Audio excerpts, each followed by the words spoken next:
Assalamualaikum warahmatullahi wabarakatuh. Perkenalkan, kami dari kelompok 6 POT akan menerangkan hasil review dari studi kasus eksperimen on farm dan pengambilan keputusan manajemen kebun dari kelas R. Berikut adalah nama anggota kelompok kami, yaitu ada John Vander, ada Rafida Madia, ada Rizkyansyah AM, ada Nikita Nabila, dan ada Anissa Nur. Pendahuluan. Pendahuluan di sini membahas kenapa studi kasus itu dipilih karena untuk mengevaluasi perilaku, persepsi, dan pendapat petani untuk lebih memahami uji coba di lahan oleh petani, serta bagaimana data lokal yang mempengaruhi pengambilan keputusan. Kedua, secara umum studi kasus berfokus pada dua kelompok yang mengkategorikan subjek petani, yaitu kelompok pertama di mana sebagai petani kolaborator yang menerima laporan analisis spasial. Adapun kelompok 2 di mana sebagai kelompok pembanding yang mencakup petani yang berpengalaman melakukan uji coba di lahan namun tidak menerima laporan analisis spasial sebelum wawancara. 3. Ditemukan kesulitan dalam melakukan uji coba di lahan seperti masalah logistik penelitian on farm, kesulitan implementasi desain eksperimental, kesulitan komunikasi antara petani dan analisis tentang desain dan data, kesulitan dalam asimilasi data, serta adanya kompleksitas interpretasi analisis data. Latar belakang studi kasus.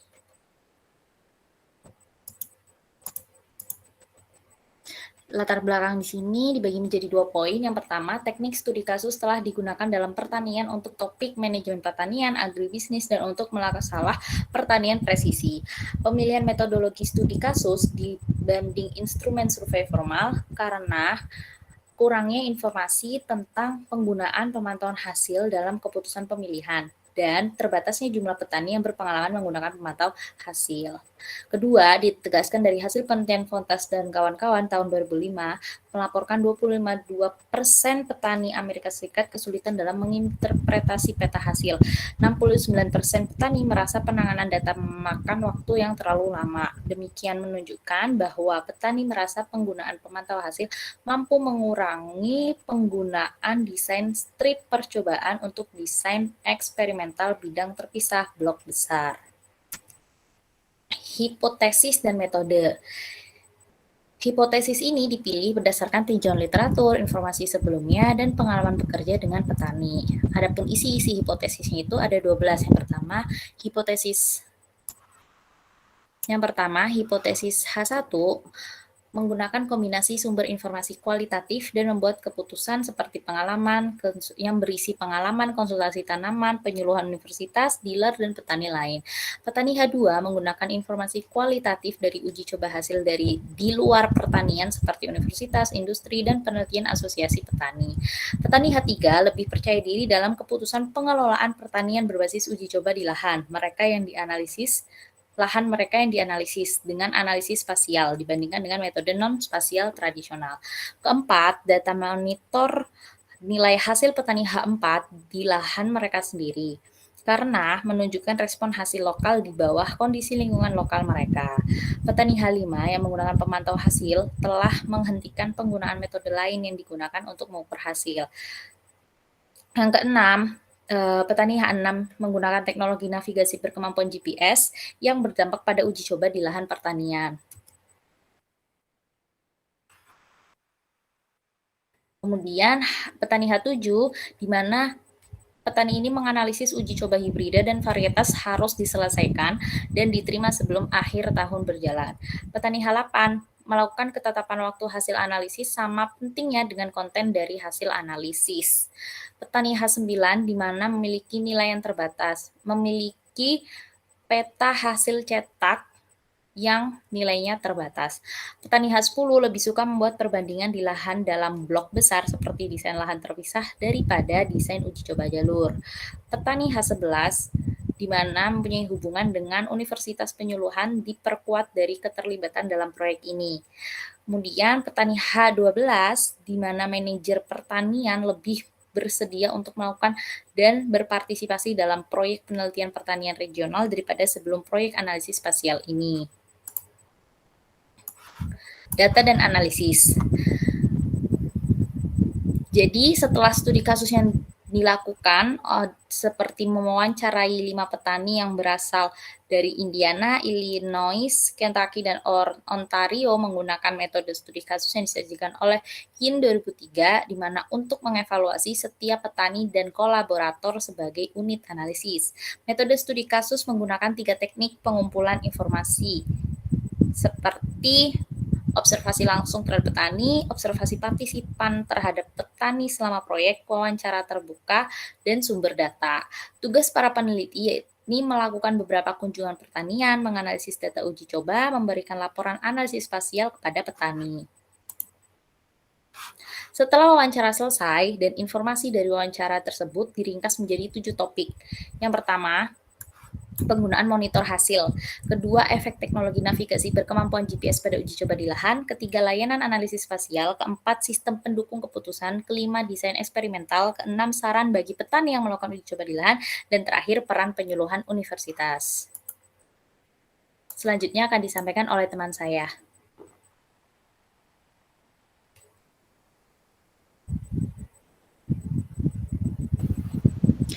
Ya, selanjutnya yaitu kelompok referensi studi kasus. Untuk studi kasus yang pertama yaitu Petani D. Petani D merupakan produsen irigasi yang memiliki kepemilikan lahan di Tazewell County, Illinois. Nah, Petani D ini membudidayakan tanaman yaitu jagung, kedelai, popcorn, kacang hijau, dan jagung biji.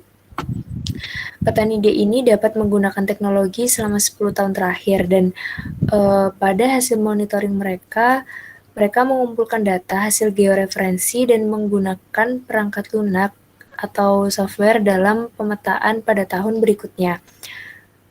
Setiap pembuatan keputusan oleh petani D harus berdasarkan dari analisis spasial. Next.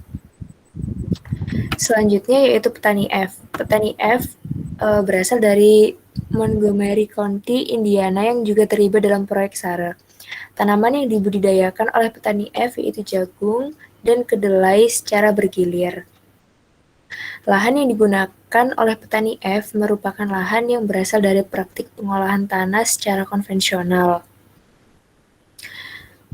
Selain itu, semua peternakan petani F telah dirubah menjadi produksi strip till selama 5 tahun terakhir, dan petani F telah menggunakan teknologi selama 10 tahun dan menggunakan navigasi LiDAR selama 4 tahun, dan dari hasil pemetaan hasil dari pertanian digunakan selama 7 tahun. Adanya layanan analisis spasial ini dilakukan oleh perusahaan swasta dan petani sehingga dapat mengetahui keahlian dan minat para petani. Next. Selanjutnya yaitu petani W. Petani W ini memiliki lahan di Hardin County, Kentucky. Tanaman yang dibudidayakan oleh petani W ini yaitu jagung dan kedelai. Petani W ini telah mempraktekkan produksi tanpa pengolahan selama 20 tahun. Namun, banyak ladang yang digarap oleh petani W ini secara ekstensif sebelum pengelolaan oleh petani W. Petani W ini tidak menggunakan data monitor untuk pengaturan sewa tanah dan teknologi berupa GPS dan pra-GPS. Adanya aplikasi kapur, pupuk nitrogen, fosfor, dan kalium juga telah diterapkan lebih dari 7 tahun. Selanjutnya dijelaskan oleh teman saya. Ya, jadi sekarang saya akan menjelaskan tentang kelompok studi kasus perbandingan. Pada kelompok studi ini, 2 petani diwawancarai belum menerima laporan analisis spasial. Namun untuk banyak topik, mereka tidak diharapkan berbeda dari kelompok tani lainnya.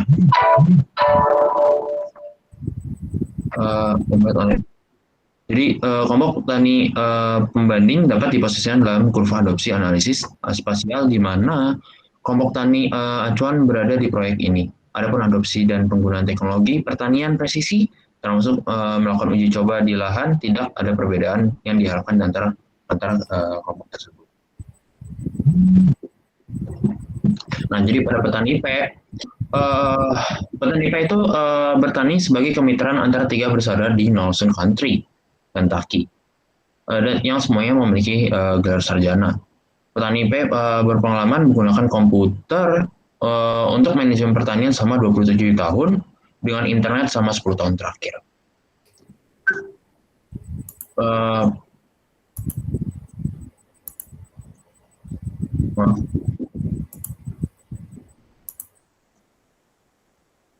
next. Yes, oke. Okay. Enggak. Sebelum, sorry.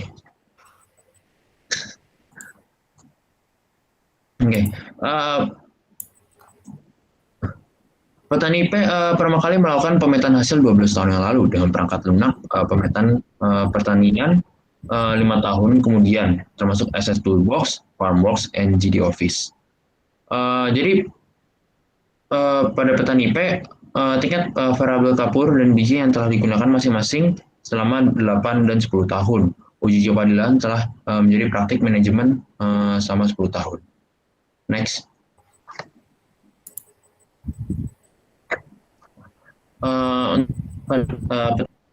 Kita itu memiliki lahan dengan kepemilikan tunggal di Southwest Ontario, Kanada. Jadi tanaman yang ditanam pada lahan tersebut meliputi jagung, kedelai, kacang kering, dan gandum. Petani teh itu telah memetakan hasil pertanian selama 30 tahun dan menggunakan perangkat lunak khusus untuk pertanian selama 12 tahun. Lahan pada petani teh itu tingkat variabel pupuk nitrogen, fosfor, dan nikel telah digunakan selama 8 tahun. Terus petani teh itu mulai menggunakan komputer dan internet secara ekstensif sejak 17 tahun yang lalu. Perangkat lunak pemetaan pertanian saat ini mencakup Farmworks, SMS Advantage, dan Galing dengan akses lokal ke layanan menggunakan SS Toolbox. Perangkat lunak akuntansi yang dikembangkan secara lokal juga dipakai untuk melacak informasi keuangan. Next. Nah, dari bagian sebelumnya itu bukti dari studi kasus dari setiap petani. Jadi, sedangkan pada bagian ini membahas analisis sintesis lintas kasus antara petani, studi kasus, dan antar kelompok apabila diperlukan. Hal ini memberikan deskripsi hipotesis yang diuji dan membandingkan hasil dari kasus dari 3 studi sebelumnya. Studi Fontas dan kawan-kawan pada tahun 2000 melaporkan survei surat diberikan kepada petani di Denmark dan Cornwall, Amerika Serikat Timur, tentang persepsi penanganan dan penanganan presisi, di mana hal itu akan menjadi dasar penelitian yang dibangun dan diperiksa 10 petani Indiana menggunakan monitor hasil gabungan dalam proses pengambilan keputusan mereka. Next. Nah, uji coba ladang dan monitor hasil. Penggunaan pemantau hasil dievaluasi untuk menggambarkan bagaimana petani menggunakan teknologi dan untuk menetapkan petani individu ke posisi yang sesuai dengan pada kurva adopsi. Petani sering menemukan kegunaan produk yang tidak diantisipasi oleh industri dan universitas. Proses pengambilan keputusan manajemen pertanian dievaluasi untuk petani menggunakan monitor hasil untuk mengumpulkan data percobaan di pertanian. Meskipun 4 dari 5 petani studi tersebut menggunakan berbagai sumber informasi kualitatif dan kuantitatif untuk proses pengambilan keputusan mereka, sebagian besar petani menempatkan sebagian besar keputusan hanya pada 1 atau 3 sumber. Petani D, mari kita contoh pada petani D. Petani D itu mengandalkan uji coba di lahan sebagai sumber informasi utamanya daripada saran penasihat yang digunakan oleh 4 petani lainnya. Namun, petani D itu menyatakan bahwa keputusan yang dibuat bersama dengan dealernya. Oleh karena itu, hipotesis H1 bahwa petani menggunakan kombinasi sumber informasi kualitatif dalam membuat keputusan yang didukung oleh 2 dari 3 petani kelompok acuan dan 2 petani kelompok pembanding. Presentasi selanjutnya disilakan.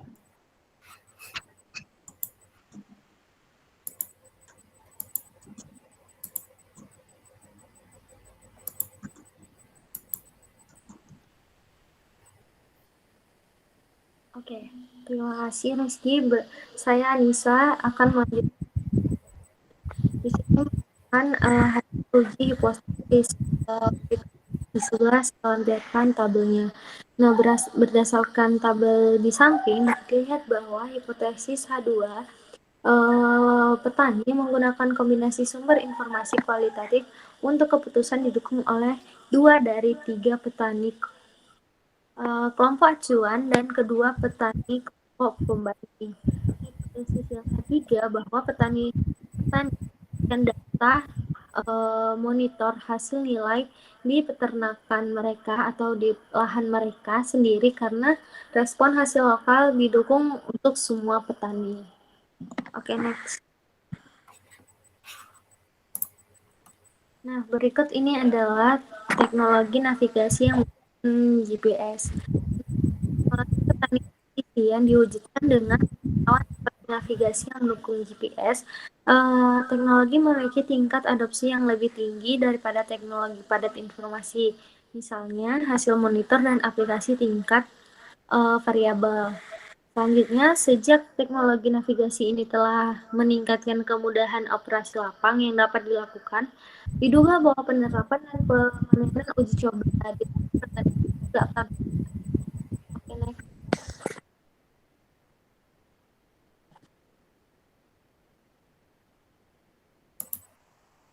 Oke.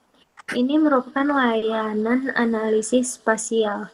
Mengukur manfaat layanan analisis spasial adalah kunci dari penelitian ini.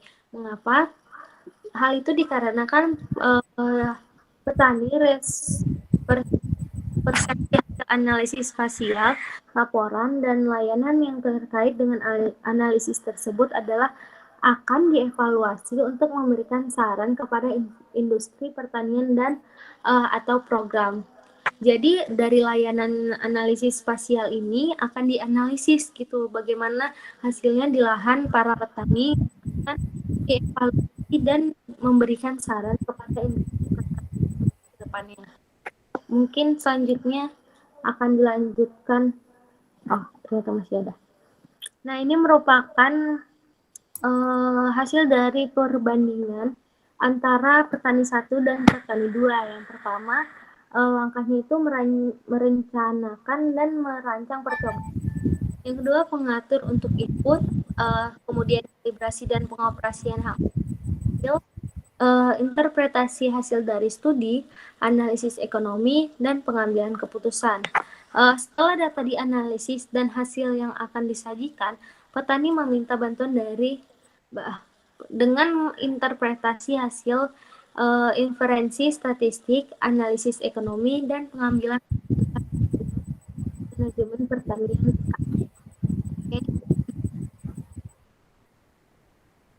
Oke, selanjutnya akan dilanjutkan oleh teman saya, Jun Vander.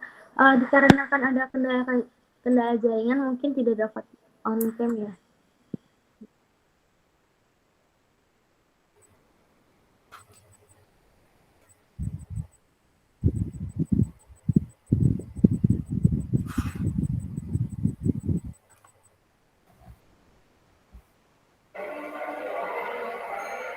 Baiklah, selanjutnya akan dijelaskan oleh saya.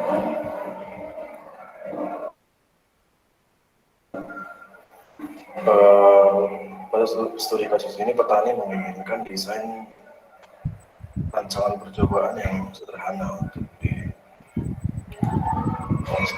direncanakan, tidak menyebabkan adanya pengurangan hasil yang berlebih untuk diterapkan lebih banyak.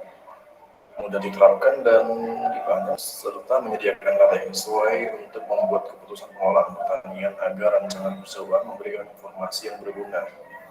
Variabilitas harus diisolasi dan setiap perlakuan harus mewakili secara memadai pada setiap zona produktivitas utama. Untuk perbedaan antara kelompok preferensi dan kelompok pembanding adalah bahwa petani kelompok acuan telah mengurangi proporsi percobaan dalam desain split planter atau split trial yang mendukung desain split field. Peran ekstensi universitas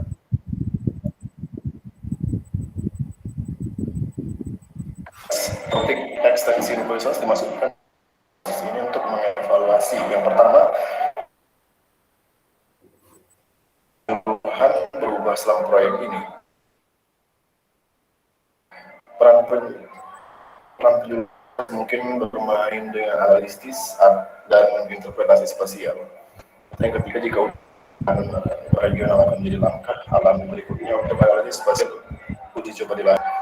Beberapa subjek studi kasus menyarankan bahwa Juluran dapat memfasilitasi banyak kesempatan yang ada dalam uji coba on farm dan analisis spasial yang meliputi yang pertama pengaruh industri kelompok petani sebagai pertemuan serupa dengan klub pemasaran belum memelihara jaringan petani lintas wilayah untuk berbagi informasi dan berpartisipasi dalam proyek peneliti regional dan juga link ke peneliti terapan. Next, laporan analisis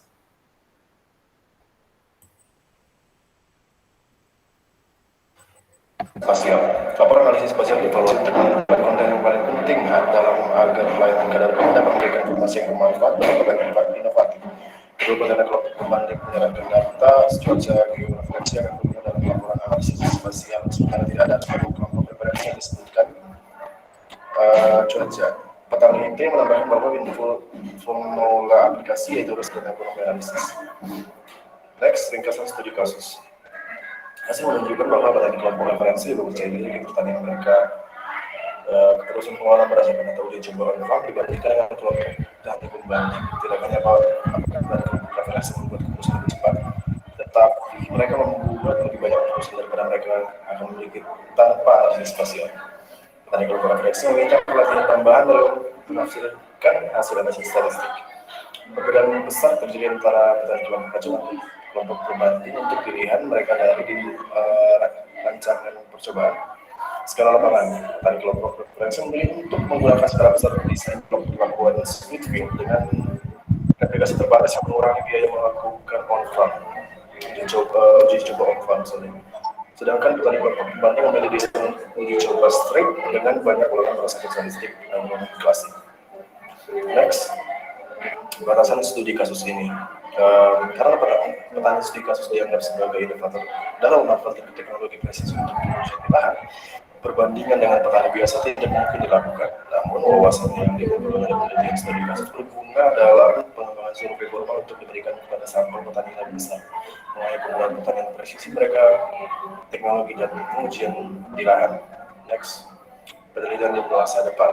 Kajian pasar untuk melakukan layanan analisis data spasial pada petani, biaya yang bersedia dibayar petani untuk layanan semacam itu dan pendapatan untuk menarik analisis dalam selain itu, nilai yang diberikan petani pada catatan dan data produksi mereka akan menjadi penting untuk diperkirakan. Meskipun layanan analisis data spasial disarankan dalam penelitian ini tidak akan berlaku secara luas untuk kumpulan petani saat ini. Diharapkan bahwa sebagian dari petani di masa datang akan menginginkan analisis data spasial yang tepat. Next, ucapan terima kasih di Pertemuan Pertanian Amerika Serikat, Perhatian Pendidikan Pertanian Berkelanjutan atau USDA SARI, nomor proyek program IPA mahasiswa pada pasca sarjana, GNC 03-020 berjudul Pengembangan Desain Percobaan On-Farm Partisipatif untuk penempatan berkelanjutan sistem pertanian. Menyediakan data untuk memfasilitasi penelitian ini. Sekian dari saya. Akan dilanjutkan oleh teman saya.